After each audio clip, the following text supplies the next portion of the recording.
الله أكبر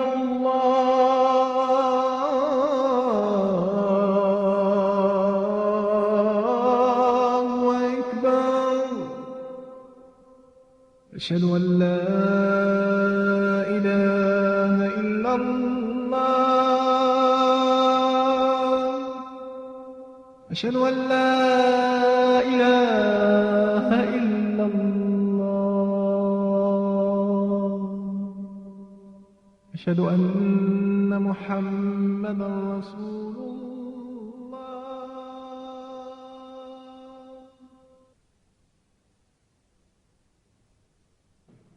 أعوذ بالله السميع العليم من الشيطان الرجيم. بسم الله الرحمن الرحيم، والصلاة والسلام على أشرف المرسلين سيدنا محمد وعلى آله وصحبه أجمعين. إن الحمد لله نستغفره ونستهديه ونتوكل عليه، ونعوذ بالله من شرور أنفسنا ومن سيئات أعمالنا. من يهد الله فهو المهتد، ومن يضلل فلن تجد له وليا مرشدا. ونشهد أن لا إله إلا الله وحده لا شريك له، ونشهد أن محمدا عبده ورسوله. أيها الأخوات، أحييكم بتحية الإسلام، تحية من عند الله مباركة طيبة. السلام عليكم ورحمة الله وبركاته. Chers frères, chères sœurs, chers amis, nous allons immédiatement commencer avec un passage important du Coran, de la sourate, des versets clairement exposés, explicitement déployés, de sourate al-Fussilat, et un passage qui est important pour nous et vis-à-vis duquel j'aimerais dans un premier temps faire une introduction. Parce que c'est un passage du Coran qui va nous parler et qui va nous rappeler, en tant que musulmane et en tant que musulman, en tant surtout que porteuses et porteurs de la foi, du dépôt de la foi, à l'une des dimensions les plus importantes pour nous, qui est la dimension de croire et d'être dans une communication intime avec ce que l'on ne voit pas. Et parmi, bien entendu, tout ce domaine de la foi, il y a quelque chose qui est important en islam, qui participe des piliers fondamentaux de la foi, c'est la croyance aux anges, le malaïka. Et c'est vrai qu'aujourd'hui, 1998, dans la société dans laquelle nous sommes, ce n'est plus un sujet dont on parle. Voire même, chez beaucoup de personnes qui croient, il y a presque une gêne à pouvoir simplement mettre en évidence le fait qu'on a cette vie intime et que l'on croit à des êtres que l'on ne voit pas. Alors on a en islam toute la dimension des anges qui sont créés de lumière et toute la dimension des djinns qui sont créés de feu.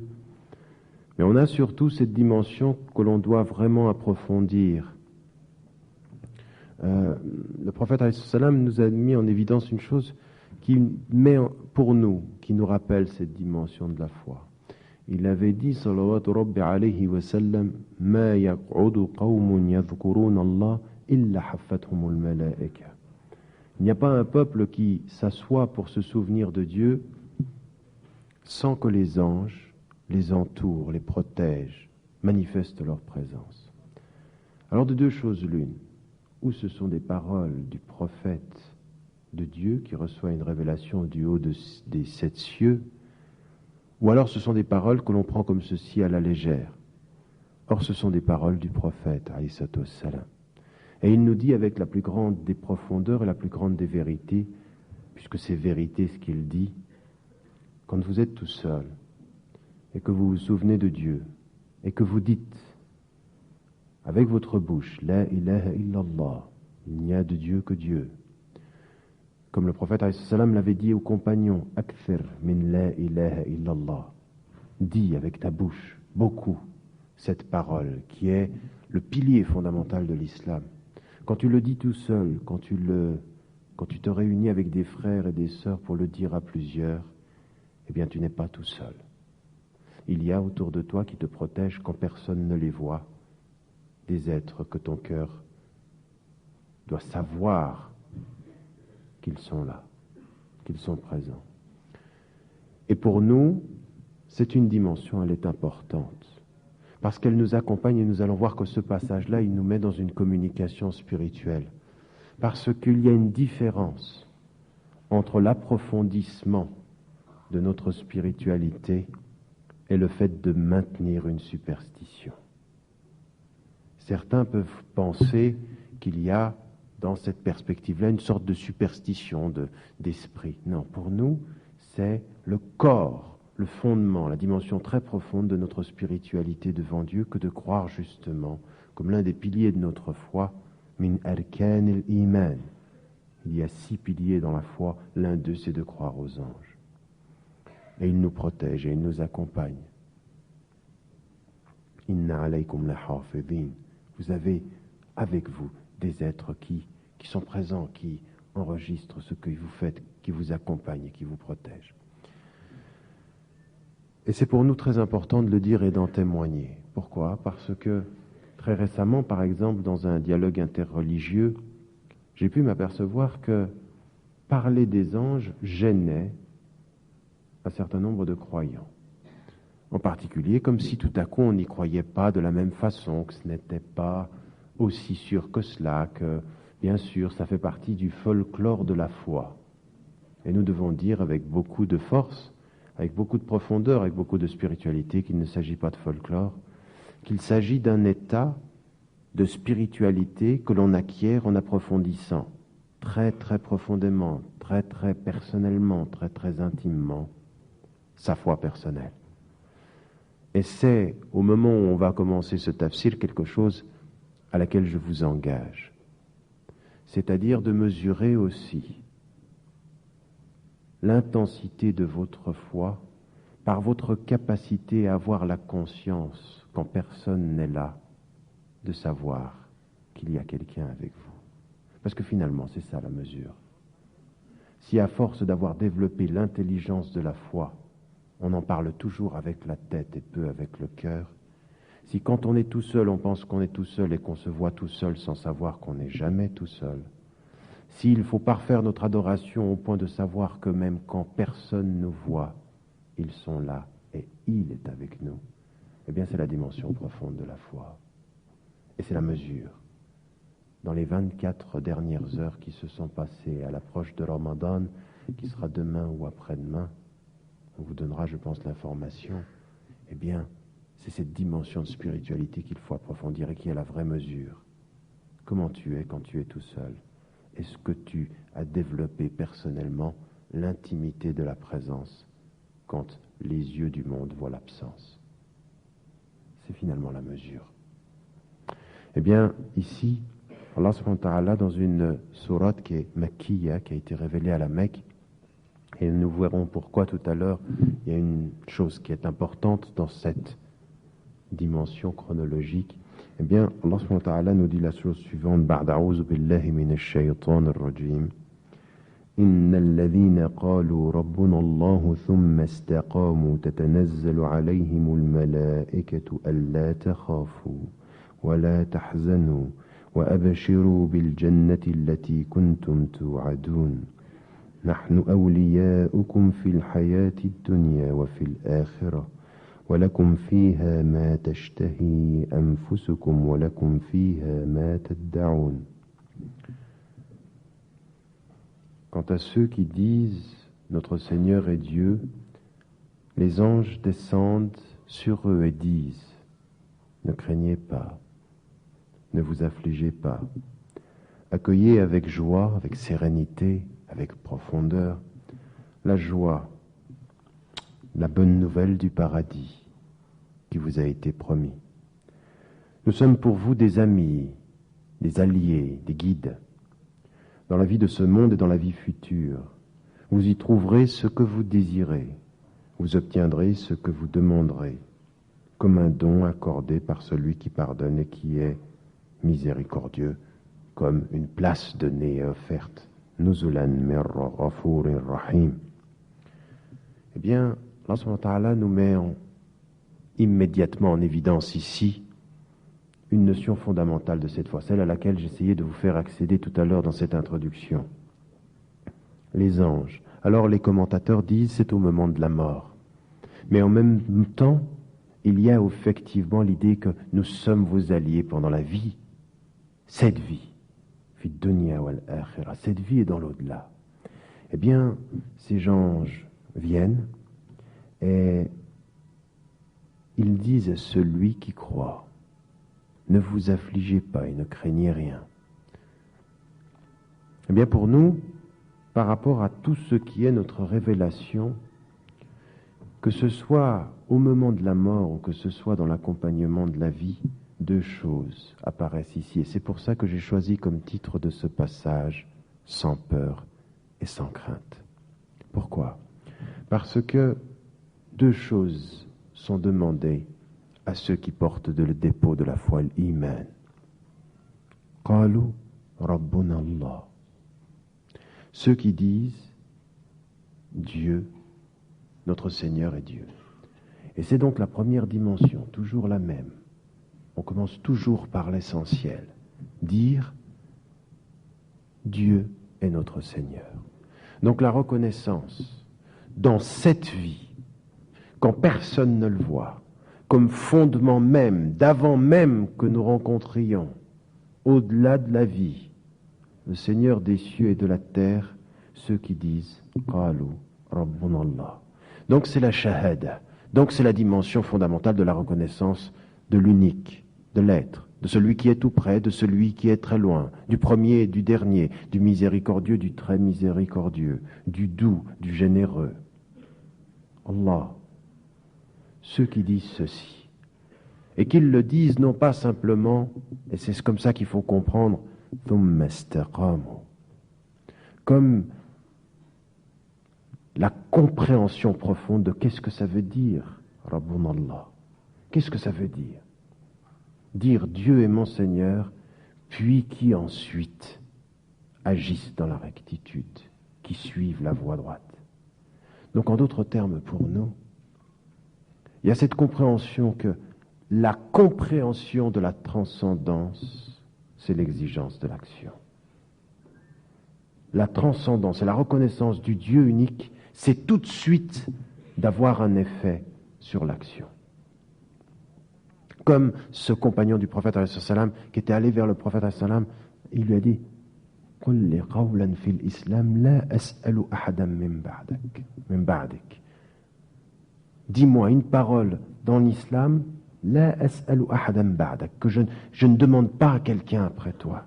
Et le prophète ﷺ lui avait dit, قل, dis, آمنت بالله ثم استقم. Dis, je crois en Dieu, je porte la foi en Dieu, puis agis dans la rectitude, puis agis dans l'acte de bien en permanence.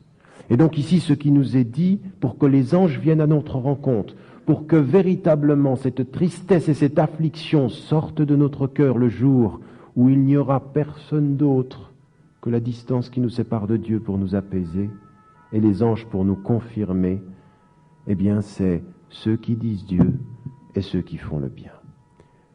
Et donc ceux qui agissent avec une rectitude, c'est-à-dire qu'ils ont une attitude immédiatement morale, immédiatement réglée, immédiatement disciplinée. Dire Dieu en islam, ce n'est pas le dire et faire n'importe quoi, c'est le dire et le confirmer par les actes.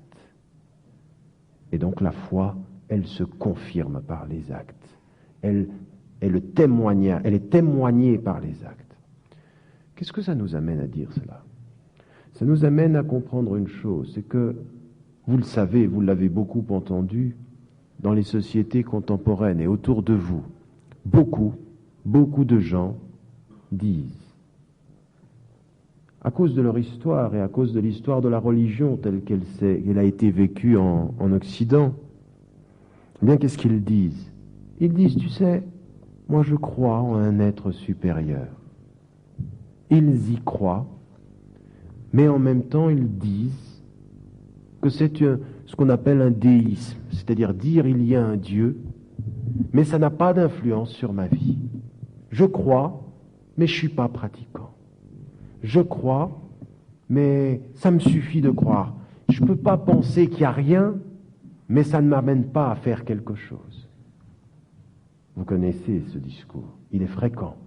Chez énormément de gens, sentir qu'il y a un Dieu, mais ne pas comprendre les exigences de ce Dieu. Parce que s'il a un Dieu en islam, c'est si tu crois, tu agis en te souvenant de celui à qui tu crois. Eh bien, pour nous, en tant que musulmans, il y a une énorme différence. Une énorme différence avec cette attitude-là. Nous la comprenons au vu de l'histoire d'une civilisation, mais nous ne la comprenons pas en fonction de nos références. Parce qu'en islam, il ne peut pas s'agir de dire Dieu et que ça n'ait aucune conséquence sur sa vie. Et donc cette idée, par exemple, de dire « je suis croyant », mais voilà, je suis croyant, je n'agis, et puis voilà, puis j'avance comme tous les autres avancent. Eh bien pour nous, لِتَكُونُوا شُهَدَاءَ عَلَى النَّاسِ, pour que vous soyez témoins devant les gens, c'est dire Dieu et immédiatement voir la différence. Si tu dis Dieu, tu te distingues. Tu te distingues comment? Quand on te voit, ثُمَّ اسْتَقَامُوا, c'est-à-dire après ils choisissent la voie droite. Il y a une rectitude intellectuelle, corporelle, dans tout. Tout est lié à cette voie qui exige la droiture. Donc on n'a pas et on ne peut pas avoir, et il ne faut pas que nous ayons, et il ne faut pas que nous tombions dans le piège d'avoir une foi dans son cœur et rien dans sa pratique. Une foi dans son cœur est presque le vide dans son intelligence. Une foi dans son cœur et pas de lumière dans son quotidien. Raison pour laquelle les deux choses sont liées dès le premier verset. Alors qu'arrive-t-il quand celui qui dit Dieu essaye et cherche la voie de la rectitude, comme il a été dit à ce compagnon du prophète, Qul amantu billah thumma istaqim. Et Ibn Abbas radiallahu anhu, qui était la référence en matière de compréhension du Coran, on lui a demandé mais quel est le verset le plus léger pour toi? Il avait cité ce verset-là. Parce que dans l'exigence, c'est une lumière dans le cœur et une rectitude dans la tête. Ça doit se voir.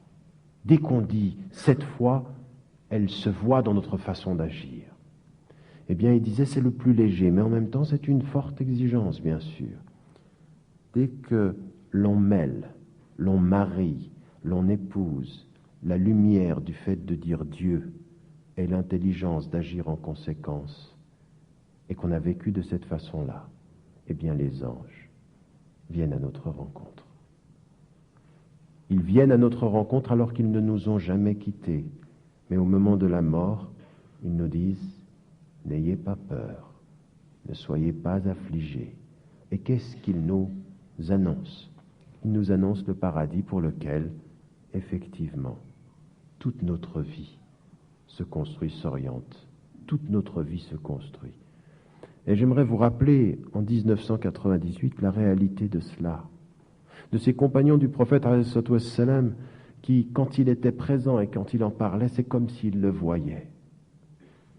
La représentation intime, profonde, que vous avez d'un paradis qui dépasse cette terre, qui dépasse ce que vous avez, qui est plus important que tout ce qui vous est donné.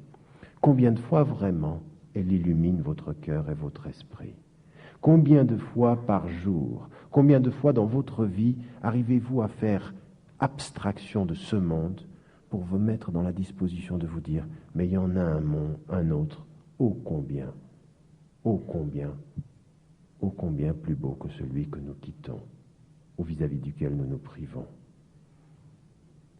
Si pendant le jeûne du Ramadan qui vient, vous n'établissez pas dans votre cœur l'idée que ce pourquoi vous vous privez de ce monde-là, c'est pour un monde meilleur, alors vous jeûnez à moitié.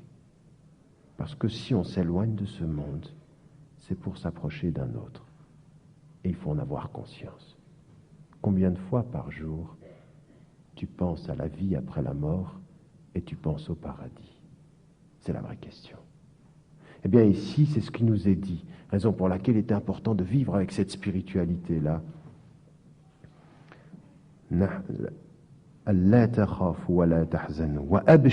Soyez heureux de quelle nouvelle? Bil jannati allati kuntum tu'adun. On vous l'a promis, la voilà. On l'a promis à qui? À qui est promis? À celui qui dit Dieu et qui choisit la voie droite. Est-ce que cela veut dire qu'il ne fera pas d'erreur? Non, ce n'est pas un ange. C'est les anges qui viennent lui dire, nous avons reconnu ton humanité. Il fera des erreurs, il reviendra à Allah subhanahu wa ta'ala. Il n'est pas demandé à un être d'être un ange, il est demandé à un être humain d'être un être humain. C'est-à-dire de savoir qu'il y a un être au-delà de son humanité, c'est Dieu, Allah subhanahu wa ta'ala, vers lequel il retourne, et des anges qui le protègent. Ça, c'est le chemin de chacun d'entre nous.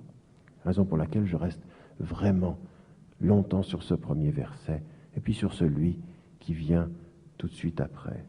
Nahnu awliya'ukum fil hayati dunya wa fil akhirah. Nous sommes vos alliés, nous sommes vos amis dans la vie dans cette vie-là et dans l'au-delà. Mais qu'est-ce que ça veut dire? Ça veut dire que vraiment il faut accéder à cette spiritualité. C'est, regardez comment Allah subhanahu wa ta'ala nous prend. Nous sommes dans la première étape de ce passage-là. Et il nous parle à nous. Il nous parle à nous en nous disant, regardez, d'abord il faut que tu dises Dieu. Puis ensuite il faut que tu agisses bien. Puis ensuite il faut que tu saches que tu as des amis. Quand toute la terre serait ennemie, tu as des amis. Tu sais pourquoi? Parce que tu dis Dieu et tu essayes de faire le bien. Et si personne sur la terre ne le voit, il le voit et il témoigne. À tel point que toi ce que tu cherches c'est quoi? L'amour de Dieu. Et sache que quand Dieu t'aime, il le dit à qui? À la meilleure des assemblées, l'assemblée des anges. Et pour nous, ça c'est une protection importante quand tu as la spiritualité. Mais si tu oublies tout ça, quand tu vois les gens t'agresser, tu réponds à leur agression. Quand tu vois les gens te faire la tête, tu te poses la question si vraiment tu fais bien. Ils mettent le doute quand tu perds la profondeur. Mais si tu restes dans cette profondeur, si tu restes dans cette proximité avec les anges que personne ne voit, avec cette protection, avec Allah subhanahu wa ta'ala, en permanence, essayer d'approfondir ceci, surtout dans le mois qui vient, qui est un formidable moyen quand tu t'éloignes de cette nourriture, quand tu t'éloignes de cette boisson, quand tu t'éloignes de la vie quotidienne, de tous ceux qui ont une vie quotidienne qui les endort, tellement elle est quotidienne, tellement elle revient, tellement elle est habituelle, eh bien, c'est ce moment-là qui est un moment fantastique, raison pour laquelle vous entrez dans le meilleur des mois. Vous entrez dans le mois vraiment de la rupture. Et ici, ce mois du Ramadan, c'est ceci qu'il faut comprendre pour nous. Eh bien, vous avez des amis. Ils ne les voient pas. Soyez présents avec eux. Vous avez des guides, vous avez des êtres. Ils nous disent, dans la vie d'ici-bas et dans l'au-delà. N'ayez pas peur. N'ayez pas peur. En France, en Europe, en Suisse, en Belgique, n'importe où, 1998, comme depuis que le prophète est venu, n'ayez pas peur. Ne soyez pas attristés. Quoi qu'il fasse, il vous accompagne. Et puis, dans cet autre monde, alors que vous êtes privés de plein de choses ici, eh bien vous aurez ce que vous désirez, ce que vous demandez. Et c'est un don. Un don d'Allah subhanahu wa ta'ala, nuzulan min ghafurur rahim. C'est un don donné, c'est un lieu qui vous est offert par celui qui est pardonneur et miséricordieux. Vous avez remarqué, ladina qalu rabbuna Allah thumma istaqamu, puis ensuite, de qui est le don de celui qui est miséricordieux et qui pardonne. Combien de fois, quand nous avons fait ces rapprochements avec le Coran, on voit qu'Allah subhanahu wa ta'ala se présente à nous en disant « Il pardonne et il est le miséricordieux ». Qu'est-ce que ça veut dire? Ça veut dire qu'il reconnaît dans ce cheminement que nous sommes des êtres humains et il pardonne et il est miséricordieux. Mais à un moment donné, arrêtez-vous de penser à tout ce qui est dans le monde. Arrêtez-vous, à un moment donné, comme ça, de penser dans tout ce qui est dans le monde. Asseyez-vous quelque part, n'importe où, et essayez de réfléchir à ce que veut dire Ar-Rahman. Ar-Rahman. Quand personne ne voit, quand vous vous sentez même faible, Ar-Rahman. Il est le tout miséricordieux. El-Ghafour. Il est celui qui pardonne. Et puis, c'est pas terminé. Ça, c'est la première étape personnelle. Et regardez, Allah subhanahu wa ta'ala, Encore une fois, c'est ça qui est dommage avec notre lecture du Coran, c'est que nous avons des lectures partielles. Il y a un cheminement dans le passage que je viens de vous donner. Regardez le cheminement. La deuxième chose, après avoir parlé de nous, il parle de nous avec les autres. Et que nous est-il dit? وَمَنْ أَحْسَنُ قَوْلًا مِمَّنْ دَعَا إِلَى اللَّهِ وَعَمِلَ صَالِحًا وَقَالَ إِنَّنِي مِنَ الْمُسْلِمِينَ. Quel est celui qui profère, qui dit, qui exprime de meilleures paroles que celui qui invoque ou qui appelle Dieu, ou qui appelle à Dieu plutôt, et qui accomplit les œuvres bonnes, qui accomplit le bien, en disant « Je suis certes des soumis ou je suis certes parmi les musulmans ». Après avoir parlé de cet approfondissement personnel, Allah subhanahu wa ta'ala va nous parler de comment être avec les autres, ce rayonnement. Et ce rayonnement, il est ici très très clair. وَمَنْ أَحْسَنُ قَوْلًا مِمَّنْ دَعَا إِلَى اللَّهِ. Qui donc dit de meilleures choses que celui qui appelle à Dieu? Alors un certain nombre de commentateurs rappellent par exemple Qurtubi ou Ibn Kathir, ils disent certains commentateurs ont mis en évidence le fait que ici, Da'a ilallah, ça fait référence à qui? Au muezzin, al muezzinoun, c'est-à-dire ceux qui appellent à la prière. Et Ibn Kathir a une remarque très très importante qui est intéressante et qui élargit le propos en disant, en fait, le fait de l'appel à la prière a été prescrit à Médine. Or, c'est un verset, mais quoi? Donc, il faut le comprendre plus largement. Da'a ilallah, c'est pas simplement el mu'adhdhinoun, mais ceux qui, justement, appellent à Dieu, qui font la da'wa et qui font l'appel beaucoup plus largement. Et quelles sont les meilleures paroles? Qui dit le mieux que celui qui appelle à Dieu? Alors, il y a deux choses dont qu'il faut retenir ici par rapport au fait d'appeler à Allah subhanahu wa ta'ala. La première des choses, c'est que ce que nous avons à retenir, parce que parfois certains ne le comprennent pas, Da'a ilallah, appeler à Dieu, ça ne veut jamais dire pour nous de contraindre quelqu'un à accepter la religion. Nous n'avons pas, et il faut le dire avec force, cette dimension du prosélytisme qui contraint les cœurs. La ikraha fi din, pas de contrainte en religion. Innaka la tahdi man ahbabt. Tu ne diriges pas qui veut. Walakinna Allah yahdi man yasha. Mais Dieu qui dirige qui il veut. Cet appel pour nous, quel est-il? Il n'est pas dans le fait de changer le cœur de l'autre parce que ce n'est pas en notre pouvoir, mais de témoigner devant l'autre de ce qui fait notre existence pour nous. Raison pour laquelle da'wa pour nous, c'est une sorte de témoignage. C'est très lié da'wa avec la notion de shahada du verset dont j'ai parlé tout à l'heure, litakunu shuhada ala nas, témoigner devant les gens. C'est-à-dire témoigner pour soi, devant soi, d'être avec Allah subhanahu wa ta'ala, au point que les gens qui sont autour de nous, ressentent cette présence-là. Ça, c'est la première des choses. Donc, ce n'est pas une prédication prosélyte, c'est un témoignage qui est l'expression d'une lumière là où nous nous trouvons. Témoignons par notre être, témoignons par notre action. Comme il est dit là, ceux qui disent Dieu et qui agissent dans la rectitude, que nous sommes avec Dieu. Et ça veut dire quoi? Da'a ilallah. La deuxième des choses qui doit ressortir de cette lecture-là, c'est une autre chose qui est importante. C'est que nous sommes dans une société où il y a des gens de plus en plus gênés de parler de Dieu. Comme j'ai déjà expliqué à maintes reprises, cette jeune étudiante qui vient après le cours me dire « Moi, je crois en Dieu ». Comme si tout à coup il y avait une gêne à dire qu'on est croyant et qu'on croit en Dieu. Eh bien nous, dans cette société moderne, dans cette société industrialisée, dire Dieu pour nous, c'est le signe de notre noblesse et il ne faut pas en avoir peur. Il faut parler de ça. Parler de ça non pas pour oppresser, non pas pour imposer, parler de cela pour témoigner. Cette notion, elle est importante. C'est-à-dire qu'il ne faut pas qu'on ait peur de ça.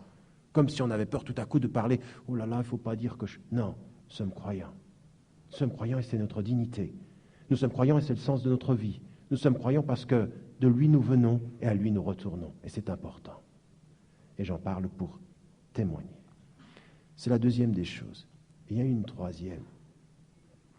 Il y a une troisième qui vient avec la compréhension wa amila saliha et qui fait le bien. Da'a ilallah wa amila saliha et qui fait le bien. Celui qui préfère les meilleures paroles, c'est celui justement où on sent qu'il appelle à Dieu et il agit bien. Il agit pour le bien. De nouveau, ces deux dimensions. Donc, autant quand tu es seul, l'importance de dire Dieu et d'avoir une attitude morale, autant devant les autres, appeler à Dieu est toujours l'attitude qui correspond à cela. Que tu sois seul ou en société, la même exigence. Raison pour laquelle, pour nous, il n'y a pas de différence. Où que tu sois, il est là, et quand il est là, tu dis Dieu et tu choisis la rectitude. Il y a une chose qu'il faut dire par rapport à ce passage-là.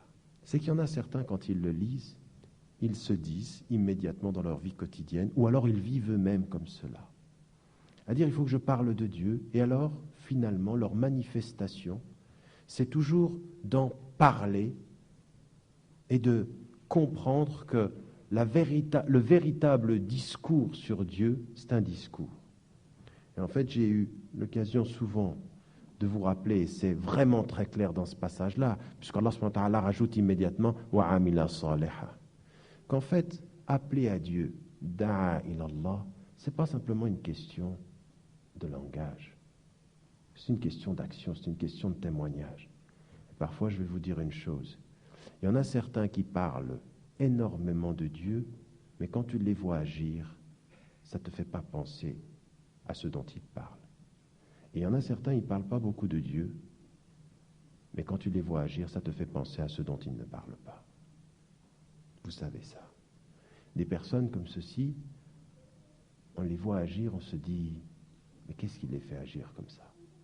Et c'est cette formule que je vous demande vraiment de mettre dans votre conscience et de faire qu'elle illumine vos cœurs. Il faut aussi, donc d'une part, il ne faut pas avoir peur de dire Dieu, mais aussi dans notre vie, il faut parler de Dieu sans en parler. Sans en parler avec la bouche, mais il faut en parler tout le temps. Au point que tu dis rien, mais qu'on voit tout. Que tu en témoignes tellement dans ta rigueur qu'on se dise, mais qu'est-ce qui fait qu'il agit comme ça? Qu'est-ce qui fait qu'il agit pour le bien? Et ça, c'est un vrai témoignage. C'est-à-dire que c'est un témoignage qui n'est pas le discours islamique prosélyte sur le lieu de travail. J'ai quelque chose à vous dire, mes chers collègues. Moi, je suis musulman et l'islam, c'est la religion. C'est pas comme ça qu'on est ici.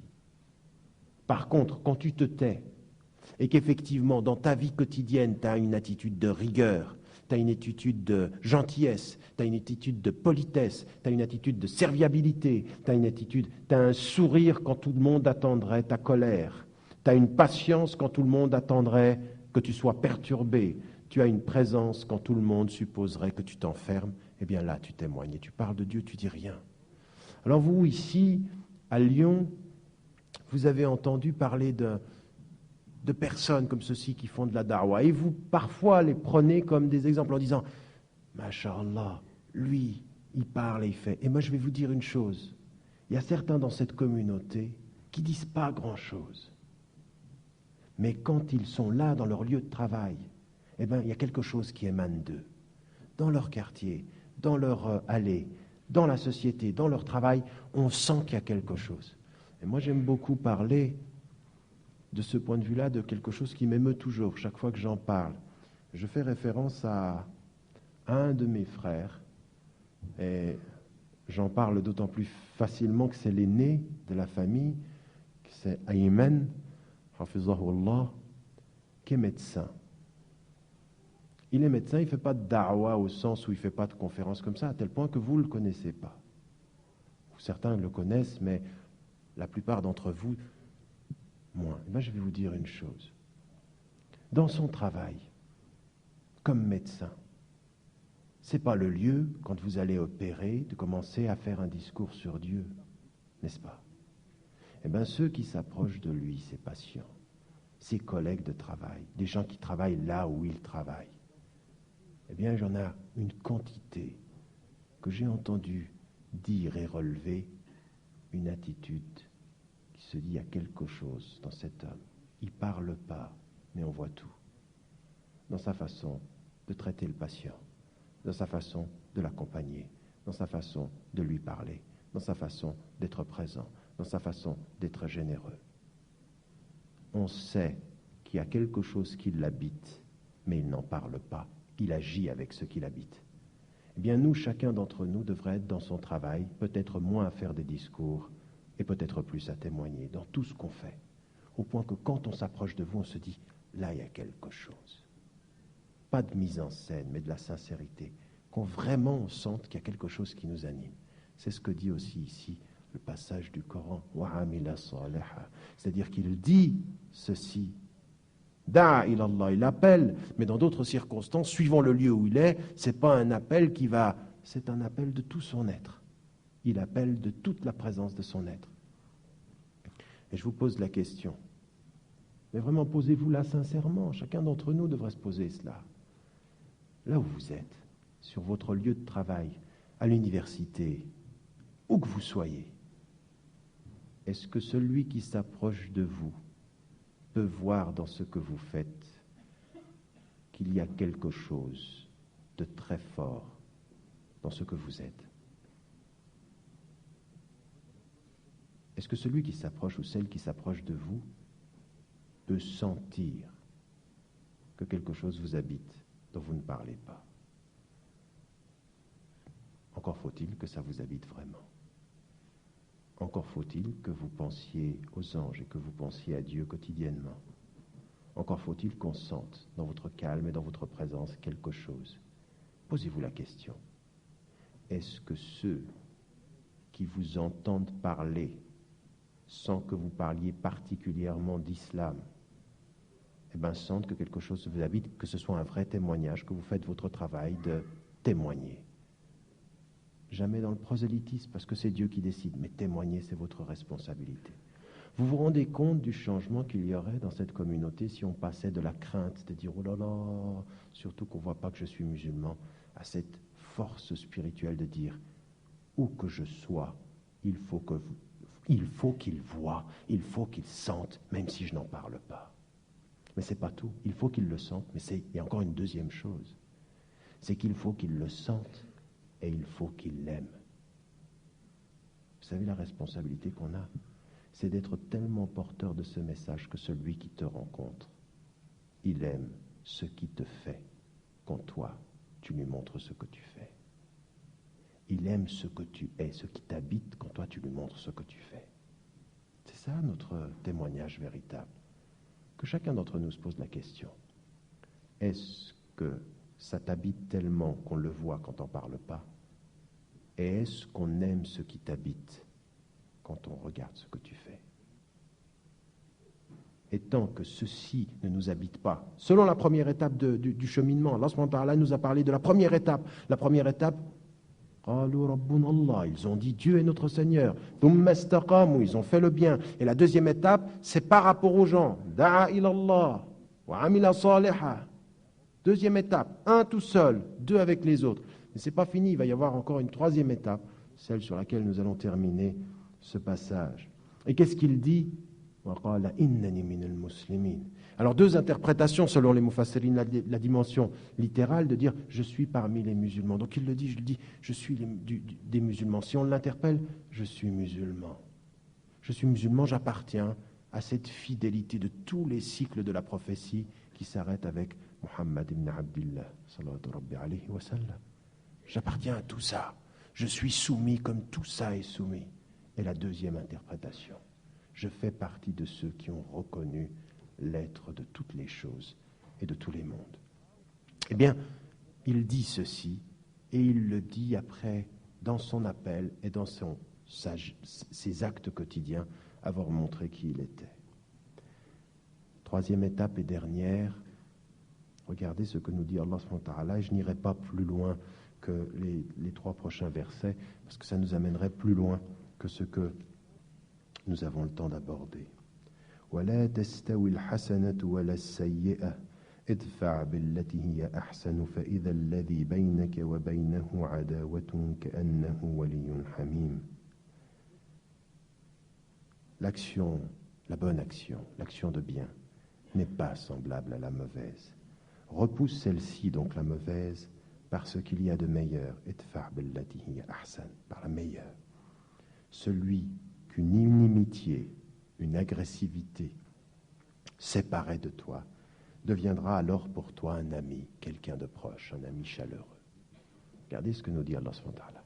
Première étape, individuelle. Deuxième étape, devant les gens. Et maintenant, c'est la troisième étape dans l'adversité. 1, tout seul. 2, l'appel. 3, dans l'adversité. Et il y en a, quand ils lisent le Coran, ils passent là-dessus très très rapidement. Mais Allah subhanahu wa ta'ala, il ne met pas les choses par hasard. S'il parle de toi d'abord, s'il parle des hommes après, s'il te dit regarde comme il faut agir dans l'adversité, c'est que l'adversité n'est vraiment maîtrisée que quand tu as su comment il fallait que tu sois habité par Dieu, comment il fallait que tu en parles aux hommes. Ensuite, tu sauras gérer l'adversité. Alors qu'il y en a, ils passent tout de suite de la première à la troisième. Ne sachant pas parler simplement de l'islam, ils cherchent l'opposant pour pouvoir lui expliquer. Croyant que c'est vraiment là qu'on montre. Eh bien, regardez ce que nous dit Allah subhanahu wa ta'ala ici. Une chose qu'il faut vraiment entendre. L'action de bien n'est pas équivalente à l'action du mal. Et je crois qu'il faut que vous entendiez ça très fort. Pourquoi ? Vous savez, nous sommes dans une société aujourd'hui, malheureusement, on doit le regretter, du tout relatif. On commence à tout relativiser. Il y a l'action de bien, il y a l'action de mal, mais enfin, tout est devenu presque... On a l'impression parfois qu'à vouloir tout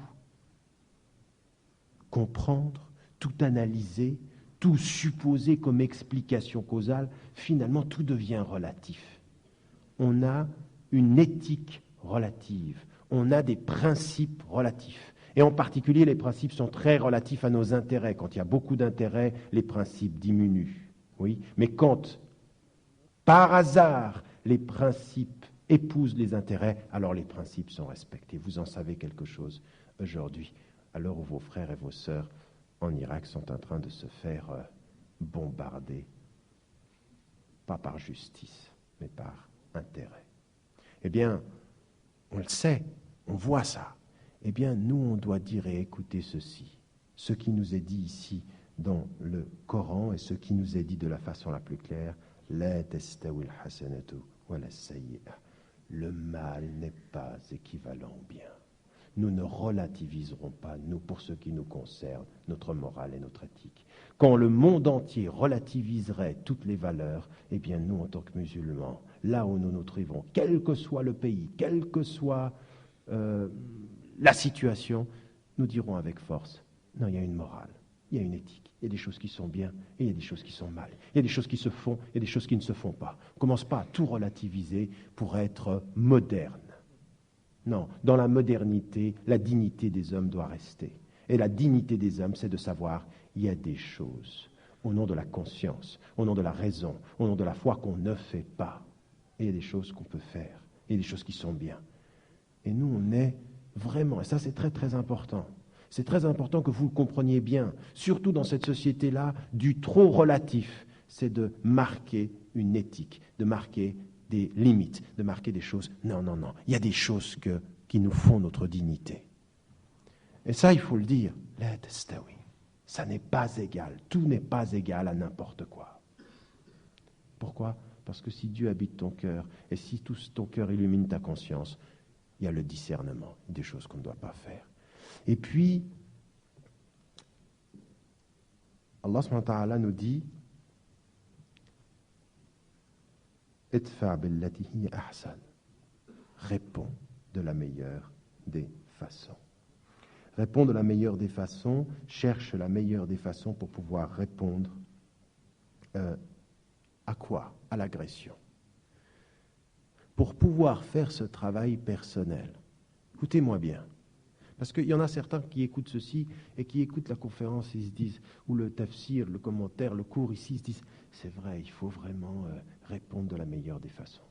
Mais attention, je ne suis pas en train de vous dire des mots qui se comprennent avec la tête. Là, on est dans un cheminement spirituel, on ne peut répondre de la meilleure des façons que quand on a travaillé son cœur. C'est quand tu relativises tout ce qui est uniquement tes intérêts, les choses qui te touchent toi, que tu comprends que tu répondras de la meilleure façon. C'est quand l'importance d'être avec Dieu t'habite tellement que tu relativises ce qui est avec les hommes. C'est là. Idfa' billati hiya ahsan, c'est-à-dire réponds à cette agressivité de la façon la plus profonde, la meilleure des façons. C'est-à-dire que là où il attendrait ton agressivité, donne-lui ton sourire. Là où il attendrait ton rejet, offre-lui l'invitation. Mais pour comprendre ceci, qu'est-ce qu'il faut? Vous savez ce qu'il faut? Il faut se déposséder de l'emprise du moi. Il faut se déposséder de l'orgueil. Il faut se déposséder du moi-je. Il faut se déposséder de cette idée de « et moi dans tout ça ». Des petites choses comme ceci qu'on connaît, qui sont très très importantes dans notre vie quotidienne. Je l'ai appelé 10 fois et il ne m'a jamais appelé.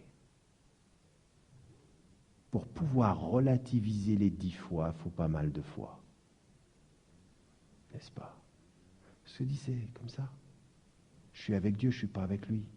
Je suis comptable avec les hommes, je suis profond avec Dieu. Mais si je commence à devenir comptable avec Dieu, alors je ne suis plus rien avec les hommes. Je commence à me soumettre à leur logique. Je commence à vouloir être performant. Idfa' billati hiya ahsan, si je vous prends ceci comme ceci, vous allez le comprendre avec la tête. Mais on n'est pas là pour comprendre le Coran qu'avec la tête, on est là pour l'appliquer dans sa vie quotidienne avec le cœur. Et donc il faut suivre ce chemin-là. Il faut suivre ce chemin de la profondeur de la foi quotidienne, pour quand on vous agresse, pouvoir répondre de la façon la plus douce. Exactement comme il est dit. Si quelqu'un t'insulte pendant le Coran, qu'est-ce que tu dois dire? Inni sa'im. Je jeûne. Là, regardez pourquoi vous allez le dire quand vous jeûnez, parce que dans le jeûne, vous avez un surplus de spiritualité. Je jeûne, je ne vais même pas entrer dans ta logique. Eh bien là, c'est ceci. Et c'est tellement important d'entrer dans cette logique que vous cassez justement l'attitude que les êtres humains ont en général, les uns avec les autres. Et c'est pour ça qu'Allah subhanahu wa ta'ala, il nous dit, tu verras que celui qui est en dispute avec toi, où il y a une inimitié, il va devenir ton ami. Parce qu'il ne s'attend pas à ça. Exactement comme le prophète alayhi salam avait dit aux compagnons, éloigne-toi de ce que les gens aiment et les gens t'aimeront. S'ils aiment l'argent et que tu aimes l'argent, tu es entré dans la logique. Tu vas te disputer toujours l'argent. Mais s'ils aiment l'argent et que tu aimes Dieu, ils t'aimeront pour ton amour pour Dieu.